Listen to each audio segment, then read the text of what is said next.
David with Lawn Editors Mobile Detailing in Mold. Super tricky leak here.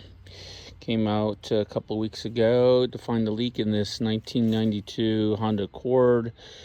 Found that the antenna was leaking. This is an aftermarket antenna, so I sealed it all up, tested it. Leak fixed. Okay, so got a call from the gentleman a couple of weeks later, said, hey, it's leaking again. I'm like, interesting. Let me come out there and check that out. So I came out and tested the antenna. Fine, not leaking at all. I'm like, okay, well then there's another leak. And so I did a 30-gallon hydro test.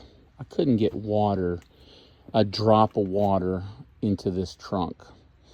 And I tested all the seals, the tail light, the trunk vent, everything that could be tested. I tested it. So then I realized, okay, this is what's called a conditional leak. It only leaks under certain conditions. And the gentleman said he was in a really heavy downpour, and he's driving, so there's about 60 miles per hour of wind plus a driving rain. That's a lot of pressure. So traditional hydro test is just regular 70 psi of water coming out of a hose. And sometimes that's not enough. 99% of the time it's enough, but sometimes you need pressure to push the leak and replicate something like a storm or some scenario where it was leaking. So I put the pressure nozzle on my pressure washer, and I was able to get water in the vehicle. So I thought, okay, that makes sense. So here's where it was leaking. It's leaking also. Well, the antenna's not leaking anymore, but the antenna was leaking behind here.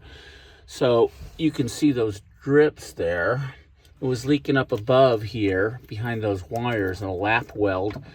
So traced the leak to this rear window seal. It was letting water through in behind the steel frame, and then that lap weld was leaking right in here. And so I just sealed it all up. I sealed this up too with some Flex Seal, even though that really isn't leaking, I don't think. Highly unlikely that weld was leaking, but I figured why not, since I'm fixing this area, I might as well just make sure. So I've got some quick setting caulking in all these seal here, and I'm not going to be able to test it today because I'm going to have to test it under pressure, and that's going to be 24 hours before that is fine 100%. So I'm 100% convinced this is it. So I'm just going to call this leak solved. Super tricky when you have two leaks, especially when one leak is conditional in the same area. That's why I love leak repair. It's always a challenge.